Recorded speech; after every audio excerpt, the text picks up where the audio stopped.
سلامونه وخت مو په خیر لنډو خبرونو ته خراغلاست د کونړ ولایت په مروري ولسوالۍ کې د 8.5 میلیون افغانیو په لګښت د پاکو اوبو رسولو د 2 شبکو د جوړولو چارې پیل شوې.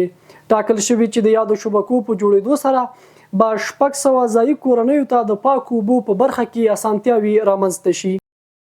د ارشاد حج اوقافو وزیر شیخ نور محمد ثاقب کونړ ته د سفر پر مهال د دغه ولایت له ځایي چارواکو سره په کتنه کې د جوماتونو جوړېدو، حج ته د تلونکو حاجیانو، سهمي او امامانو خطیبانو تشکیلاتو زیاتوالي او نور برخو کې د همکاریو ډاډ ورکړ. د عامه روغتیا وزیر مولوي نور جلال جلالي د افغانستان لپاره د ماشومانو د ملاتړ وجهي صندوق یا یونیسف له مشر سره لیدنه کړې.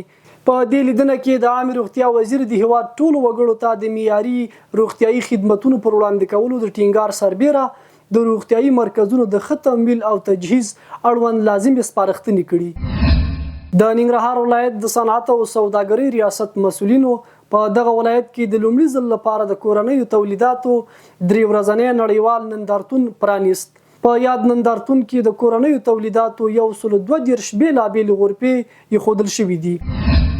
بغلان کې افغاني سرې میاشتې مسؤلین وایي چې په تیر یوه میاشت کې نږدې 4000 ناروغانو ته وړیا روغتیايي خدمتونه وړاندې کړي دي.